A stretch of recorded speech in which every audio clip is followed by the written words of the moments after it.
Operation സിന്ധൂറുമായി ബന്ധപ്പെട്ട പ്രതിനിധി സംഘ വിവാദത്തിൽ ശശി തരൂരിനെതിരെ വിമർശനവുമായി UDF കൺവീനർ അടൂർ പ്രകാശ്. തരൂരിനെ ഇപ്പോഴത്തെ പദവിയിലെത്തിച്ചത് കോൺഗ്രസാണ്. തരൂർ പാർട്ടിക്ക് വിധേയനാകണം. പാർട്ടിക്ക് അതീതനായി പ്രവർത്തിക്കണമെങ്കിൽ സ്വതന്ത്രനായി നിന്ന് ജയിക്കണമെന്നും അടൂർ പ്രകാശ് കോഴിക്കോട് പറഞ്ഞു. സർവകക്ഷി പ്രതിനിധി സംഘത്തിൽ കോൺഗ്രസ് നിലപാട് തള്ളി കേന്ദ്ര സർക്കാർ ക്ഷണം സ്വീകരിച്ച വിഷയത്തിലാണ് ശശി തരൂർ MPക്ക് രൂക്ഷ വിമർശനവുമായി UDF കൺവീനർ അടൂർ പ്രകാശ് രംഗത്തെത്തിയത്. തരൂർ പാർട്ടിക്ക് വിധേയനായി പ്രവർത്തിക്കണം. തരൂരിനെ ഇപ്പോഴത്തെ പദവിയിലെത്തിച്ചത് കോൺഗ്രസ് ആണ്. വളയത്തിനുള്ളിൽ നിന്ന് എന്ത് പ്രവർത്തനവും നടത്തുന്നതിൽ തെറ്റില്ല. എന്നാൽ വളയത്തിന് പുറത്താവരുത് പ്രവർത്തനമെന്നും അദ്ദേഹം പറഞ്ഞു.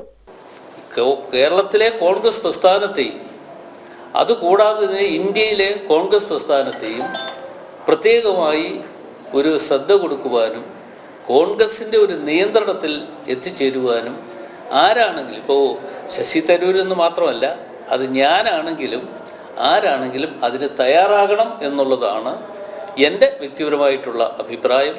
വളയത്തിനുള്ളിൽ നിന്നുകൊണ്ട് എന്ത് പ്രവർത്തനം നടത്തുന്നതിനും ഒരു തെറ്റുമില്ല. പക്ഷേ വളയത്തിന് പുറത്തു പോയി പ്രവർത്തനങ്ങൾ നടത്തുമ്പോൾ പല അഭിപ്രായങ്ങളും സ്വാഭാവികമായും ഉണ്ടാകും എന്നുള്ളതിൻ്റെ അടിസ്ഥാനത്തിലാണ് ഇന്നിപ്പോൾ അതൊരു വിഷയമായി ചർച്ച ചെയ്യപ്പെടുന്നത്. അല്ല, വളയത്തിന് പുറത്തു പോകാതിരിക്കട്ടെ, അതൊക്കെയാണ് ഞങ്ങളുടെ ആഗ്രഹം. ദേശീയ താൽപര്യമുള്ള വിഷയമായതിനാൽ ക്ഷണം താൻ അഭിമാനത്തോടെ സ്വീകരിക്കുന്നതായാണ് ശശി തരൂർ പ്രതികരിച്ചിരുന്നത്. കയ്യടിക്കുപരിയായി പാർട്ടിയുമായി ബന്ധപ്പെട്ട് പ്രവർത്തിക്കണമെന്നും UDF കൺവീനർ പറഞ്ഞു. അതിന് സാധിക്കുന്നില്ലെങ്കിൽ സ്വതന്ത്രനായി മത്സരിക്കണം. തരൂരിന്റെ വാക്കുകൾ സംശയം ജനിപ്പിക്കുന്നതാണ്. തരൂരിനെ കുറ്റപ്പെടുത്തുന്നു എന്ന് ആർക്കെങ്കിലും തോന്നിയാൽ അതിന് ഉത്തരവാദി ഞങ്ങളല്ലെന്നും അടൂർ പ്രകാശ് കൂട്ടിച്ചേർത്തു. ജനം, കോഴിക്കോട്.